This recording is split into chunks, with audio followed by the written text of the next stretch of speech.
लोकसभा चुनाव में भारतीय जनता पार्टी के नेतृत्व वाले एनडीए ने आसानी से बहुमत का आंकड़ा पार करते हुए 293 सीटों पर अपना परचम लहराया है। हालांकि बीजेपी लगातार तीसरी बार अपने दम पर बहुमत हासिल करने में नाकाम रही है और 2019 की 303 सीटों के मुकाबले 240 सीटों पर ही सिमट गई। दूसरी तरफ कांग्रेस के नेतृत्व में इंडिया गठबंधन 234 सीटें ही जुटा सका और खुद कांग्रेस को 99 सीटें ही आईं।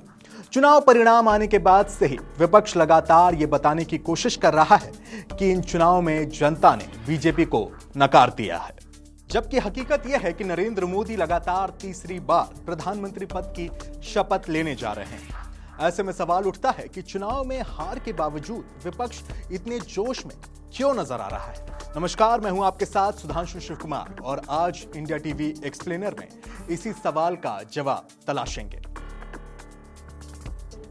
सियासी जानकारों का मानना है कि विपक्ष ऐसा करके जनता में यह संदेश देना चाहता है कि नरेंद्र मोदी की लोकप्रियता अब ढलान पर है और उन्हें हराया जा सकता है।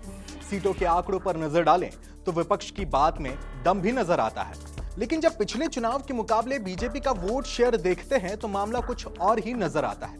2019 में बीजेपी को 37% वोट मिले थे, जबकि इस बार इससे सिर्फ 1% से कम यानी कि 36.56% वोट शेयर मिले हैं। इसके साथ ही एनडीए को कुल 292 सीटें मिली हैं, जो बहुमत यानी कि 275 से ज्यादा है। वहीं 10 साल की एंटी इनकम्बेंसी के बावजूद विपक्ष 234 सीटों के आंकड़े तक ही पहुंच सका है। बीजेपी और कांग्रेस की सीटों के बीच का अंतर भी बहुत बड़ा है। कुछ राज्यों में खराब प्रदर्शन इन उपलब्धियों पर भारी पड़ा। ऐसे में कहा जा सकता है कि बीजेपी भले ही यूपी और बंगाल जैसे कुछ राज्यों में अच्छा प्रदर्शन ना कर पाई हो, लेकिन उसने अपना आधार पहले से बड़ा किया है।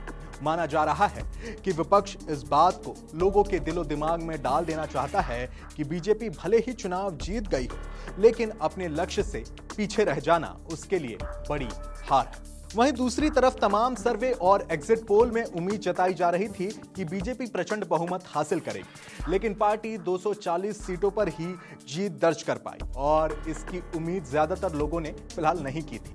यही वजह है कि कांग्रेस समेत पूरा विपक्ष एनडीए की जीत को कमतर बता रहा है। आपको बता दें कि आने वाले दिनों में विपक्ष की तरफ से नरेंद्र मोदी और बीजेपी को कमजोर बताते हुए हमले और तेज हो सकते हैं।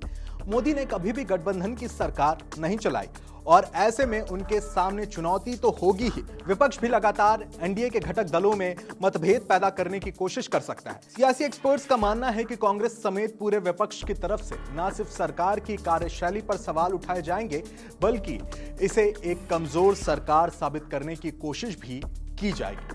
ऐसे में देखना दिलचस्प होगा कि विपक्ष अपनी रणनीति में कामयाब होता है या मोदी सभी प्रकार की चुनौतियों को पार कर 20 साबित होते हैं।